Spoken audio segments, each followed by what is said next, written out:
रोने का चिंता ना करो, आपका पति मिलेगा।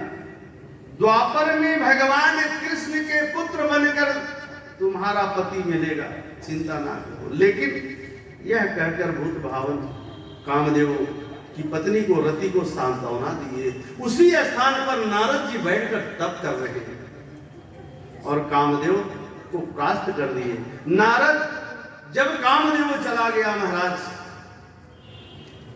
अब नारद जी को तो मन में आया, अब तो मैं विजय को प्राप्त कर लिया, 2 4 10 पुनः कह दूं महाराज। विंध्याचल महाराज गया मैं, 2 किलो का घंटा नहीं बांधेगा, 100 ग्राम का भी बांधेगा कि नहीं, उसमें भी संशय। और आएगा पड़ोस में बोलेगा कि महाराज मैं 5 किलो का घंटा विंध्याचल में बांध कर महाराज मैं दान कर दी। देगी 2 रुपया, चिल्लाएगी 100 रुपया। देगा 100 रुपया, चिल्लाएगा 10,000, 10 लाख। दान किया हुआ चीज किसी से नहीं कहना चाहिए। अगर कोई किसी से कह देता है तो सारा किया हुआ स्वाहा हो जाता है, जल जाता है। इसलिए दान करके कभी किसी से कहना नहीं चाहिए। कामदेव पर विजय प्राप्त करके नारद जी महाराज आए हैं भगवान भूत भावन के यहाँ। महाराज जब भूत भावन के पास आए और उसी स्थान पर भगवान शिव बैठे हुए हैं। शिव ने नारद को देखा कि आज बड़ा प्रसन्न है। अब भगवान का नाम लेना भूल गए। कौन? नारद। जबकि उनके मुख में कृष्ण, नारायण, शिव का नाम है मुख पर, लेकिन आज महाराज को भूल गए कि हम मुझे करना क्या है। अपनी बड़ाई करने लगे महाराज। किससे? भगवान शिव से। हम आप कामदेव पर विजय प्राप्त कर लिए हैं महाराज। भगवान शिव ने कहा नारद, तूने कामदेव पर विजय तो जरूर प्राप्त कर लिया है, मुझसे कह दिया, लेकिन भगवान नारायण से मत कहना, ब्रह्मा से मत कहना, क्योंकि अब नारद के अंदर अहंकार आ गया। अहंकार आ गया क्योंकि एक बार भगवान शिव के यहां गए थे नारद जी ने। भगवान शिव ने रुद्राक्ष माला पहना दिए और रुद्राक्ष माला निकाल करके नारद जी ने फेंक दिया।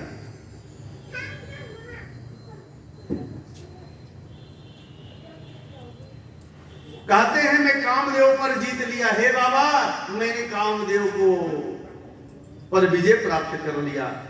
भगवान कहते हैं मुझसे कह दिए, आगे मत बढ़ाइए, यही खत्म कर दीजिए। लेकिन अब नारद की बात तो नारद है, अब वो कह न दे जब तक 2 4 10 तक तुम आनंद क्या। यही स्थिति हमारी आपकी है, जरा ध्यान से सुनना। नारद जी भगवान शिव को बताकर चलते हैं, कहते हैं मैं कामदेव को जीत लिया। अच्छा, वहां पर प्रणाम भी, आशीर्वाद भी कुछ नहीं हुआ, क्योंकि जब मनुष्य ऊंची पदवी पर हो जाता है तो प्रणाम करना भूल जाता है। और जब हम अभी आए थे व्यासपीठ पर तो कुछ माताएं बहनें बैठी थी। पहला चीज बैठना अश्व के, गज, पशु के समान कहा गया है। अगर कोई संत का आगमन हो तो बैठने वाला वह पशु के समान कहा गया है इसी पुराण में। किसी संत जब व्यास का आगमन हो तो मनुष्य खड़ा होकर स्वागत करना चाहिए, और बैठने वाला पशु कहा गया है, पशु। आज नारद जी भूल गए कि बड़ों का सम्मान कैसे किया जाता है। ये अभिमान है, सुंदरता का अभिमान, धन का हम अहंकार। इसलिए भगवान कहते हैं अहंकार कर लेगा मेरा भोजन है। इसलिए सम्मान नहीं। आज संत का जो सम्मान नहीं करता वह जग में कहीं कोई सुख नहीं पा सकता। ये अमृत वाणी संत के मुखारबिंद से सुनी जा सकती है। कोई पढ़ लिख कितनों ले, लेकिन वो आनंद नहीं मिलेगा जब तक मुखार संत के मुख से गाया न जाए। महाराज नारद जी ने अभिमान में आकर चल दिए। अब यहां पर आए ब्रह्मा जी के पास। ब्रह्मा जी से कहते हैं मैं तो कामदेव को जीत लिया। ब्रह्मा जी ने कहा देखो मुझसे तो कह दिया, मैं शंकर से ना। ब्रह्मा कहते हैं मैं शंकर जी से कह दिया। यानी नारद जी कहते हैं मैं ब्रह्मा जी से कह दिया, शंकर जी से मैंने बता दिया, हे पितामह मैं आपको भी बता दे रहा हूं।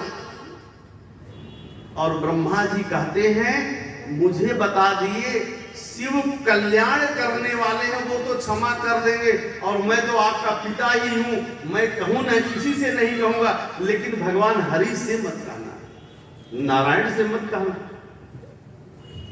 नारद पहुंच गए हरि के पास, और आज देखो बड़े और छोट में क्या फर्क है, जरा ध्यान से सुनना।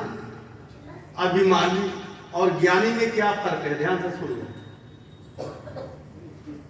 नारद का आगमन हुआ, भगवान हरि भगवान नारायण अपना आसन छोड़कर खड़े हो गए। जब आपके कोई दरवाजे संत जाएं, आसन छोड़ देना चाहिए। भगवान नारायण ने तुरंत ब्राह्मण नारद को, संत नारद को देखे और आसन को छोड़कर भगवान हरि खड़े हो गए।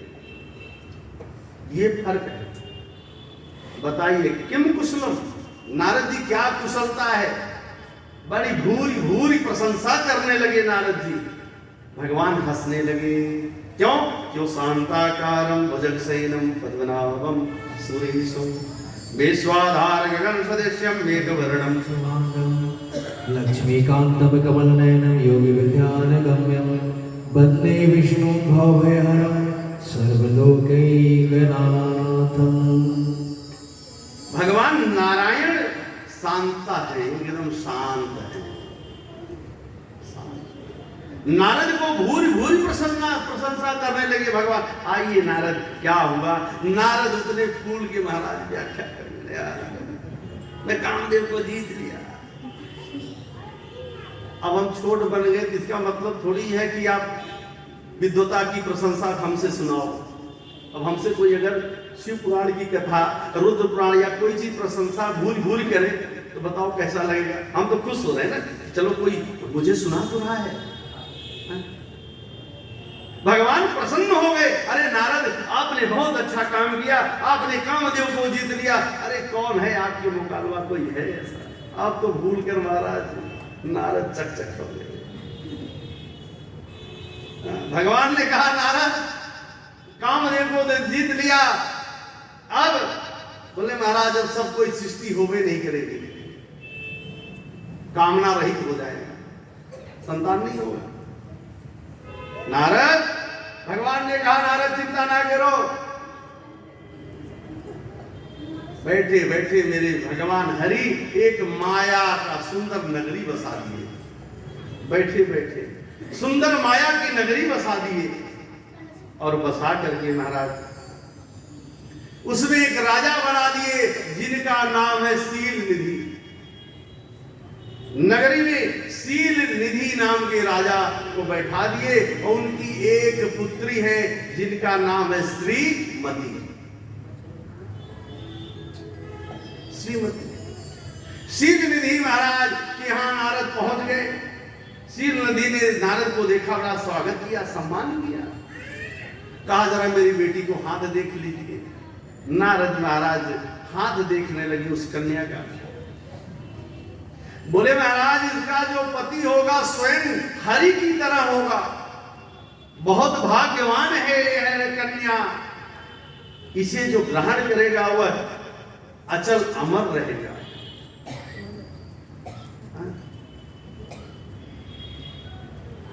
नारद के मन में आया कि अब हम इससे विवाह ही क्यों न करूं। भाई हम कभी कुछ हरि के समान हो जाएंगे।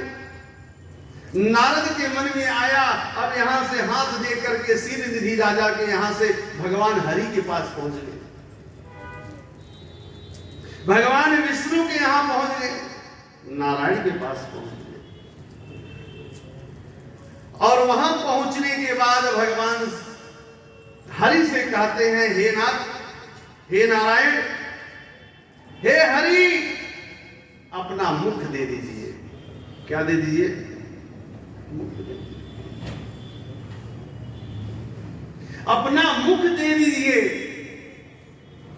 आज भगवान हरि ने कहा मैं कौन सा आपका रूप दूं, कौन सा मैं आपको रूप दूं, क्योंकि मेरा 24 अवतार है। कितने अवतार है? अब इस 24 अवतार में कौन सा अवतार की कथा, कौन सा आपका स्वरूप चाहिए? वामन, वराह, नरसिंह, कौन सा रूप चाहिए आपको? भगवान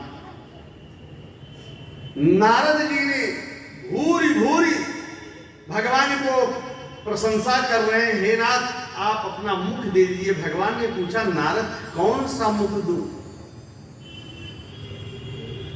हरि, हरि माने बंदर भी होता है और हरि माने भगवान भी होता है।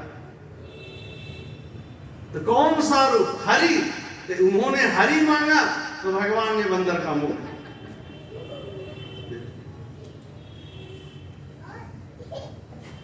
नारद से कहते हैं कि आपको कौन सा मुख चाहिए? भगवान नारद जी ने कहा जिसमें मेरा हित हो। ध्यान से सुनना, नारद ने क्या कहा? कहा जिसमें मेरा हित हो। जय विधि हो ही नाथ हित मोरा, करहु सुवेग दास समय तोरा। हे नारायण, हे भगवान,